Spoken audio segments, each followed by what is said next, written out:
Hello friends, हम सब 28, 29, 30 और 31 दिन के महीने के बारे में तो जानते ही हैं, लेकिन हिस्ट्री में एक मंथ ऐसा भी था जो सिर्फ 19 दिन का था। और ये कोई फेक न्यूज़ नहीं है। इसे आप गूगल पे सितंबर 1752 कैलेंडर लिख के सर्च कर सकते हैं। लेकिन कहाँ गया उस सितंबर मंथ से बाकी के 11 दिन, और क्यों उन दिनों को कैलेंडर से गायब कर दिया गया? इसके पीछे एक बहुत इंटरेस्टिंग स्टोरी है। साथ ही हम अप्रैल्स फूल क्यों मनाते हैं वो भी इसी वीडियो में आगे बताऊंगा, तो वीडियो को बिना स्किप किए पूरा देखना। सबसे पहले मैं आपको बता दूं कि आज जो हम कैलेंडर यूज करते हैं, जिसे लोग इंग्लिश कैलेंडर भी बोलते हैं, उसका नाम एक्चुअल में ग्रेगोरियन कैलेंडर है, जिसे पोप ग्रेगरी द थर्ड ने 1582 में जूलियन कैलेंडर से चेंज किया था। और जूलियन कैलेंडर से पहले रोमन कैलेंडर यूज हुआ करता था, लेकिन जूलियन कैलेंडर में कुछ ऐसी गलतियां थी जिसे ग्रेगोरियन कैलेंडर में ठीक किया गया था।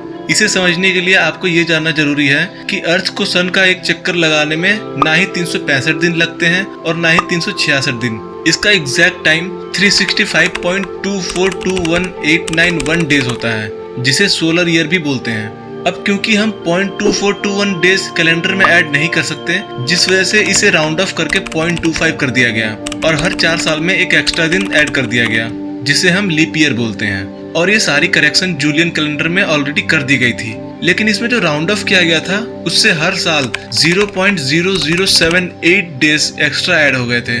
आप सोच रहे होंगे कि ये तो सिर्फ कुछ मिनट का ही टाइम है, लेकिन जब हम हजारों साल तक इन कुछ मिनट्स को ऐड करते हैं तो ये कई दिनों में बदल जाती है। और यही हुआ जब उस टाइम के लोगों ने नोटिस किया कि हर सीजन अपने टाइम से लेट होने लगा है। और अगर इसी तरह चलता रहा तो और कुछ 100 सालों में मंथ और सीजन के बीच बहुत बड़ा डिफरेंस आ जाता, जिससे शायद नवंबर दिसंबर में गर्मियां रहती और जून जुलाई में सर्दियां, और इससे सारा तालमेल बिगड़ जाता। इसी प्रॉब्लम को ठीक किया गया था ग्रेगोरियन कैलेंडर में। ग्रेगोरियन कैलेंडर में भी लीप ईयर्स होते हैं, पर जूलियन कैलेंडर से कम होते हैं। आप सोच रहे होंगे कि कम कैसे होते हैं, अभी भी तो हर 4 साल में एक लीप ईयर आता है।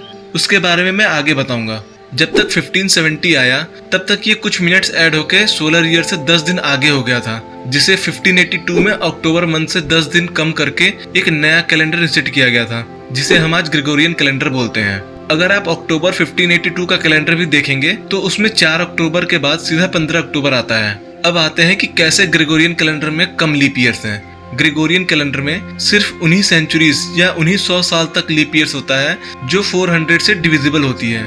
जैसे अभी 2000 चल रहा है तो 2001 से 2099 तक हर 4 साल में एक लीप ईयर होगी, लेकिन 2100 से 2399 तक कोई लीप ईयर नहीं होगी। ऐसे ही 2000 से पहले 1900s में कोई लीप ईयर नहीं होती थी। लेकिन ऐसा नहीं था कि पोप ग्रेगरी ने नया कैलेंडर बनाया और बाकी सब कंट्रीज ने उसे एक्सेप्ट कर लिया।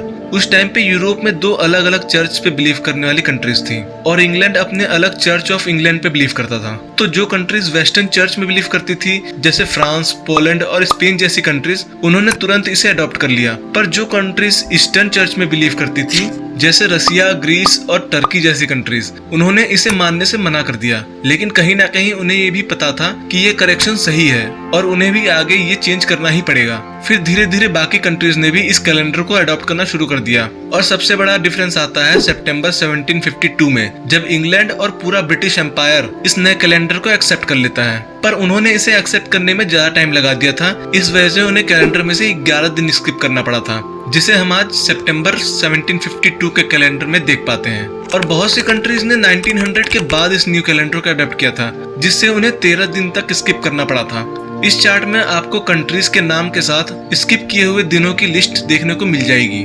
और ऐसा भी नहीं है कि ग्रेगोरियन कैलेंडर बिल्कुल एक्यूरेट है। इसमें भी हमें हर 3216 साल में कैलेंडर में से एक दिन कम करना पड़ेगा, लेकिन फिर भी ये पहले से काफी ज्यादा एक्यूरेट कैलेंडर है। अब आते हैं उस अप्रैल्स फूल वाली बात पे, जो मैंने वीडियो के स्टार्टिंग में बताया था। एक्चुअल में जूलियन कैलेंडर के अकॉर्डिंग न्यू ईयर 1 अप्रैल से स्टार्ट होता था, पर ग्रेगोरियन कैलेंडर में हम 1 जनवरी को न्यू ईयर मनाते हैं। तो जब इंग्लैंड ने इस न्यू कैलेंडर को एक्सेप्ट किया था, तब उन्होंने एक फरमान जारी किया था कि अब से न्यू ईयर 1 जनवरी को मनाया जाएगा, और जो भी 1 अप्रैल को न्यू ईयर मनाएगा उसे अप्रैल्स फूल कहा जाएगा, मतलब उसे बेवकूफ मान लिया जाएगा। और वहां से शुरुआत हुई थी अप्रैल्स फूल ट्रेडिशन की, जो हम आज भी दूसरों को बेवकूफ बना के मनाते हैं। अगर इस वीडियो से कुछ नया सीखने को मिला हो तो एक लाइक जरूर कर देना, और ऐसे ही इंटरेस्टिंग वीडियोस देखने के लिए चैनल को सब्सक्राइब कर लेना। मिलते हैं अगली वीडियो में एक नए टॉपिक के साथ। Thank you.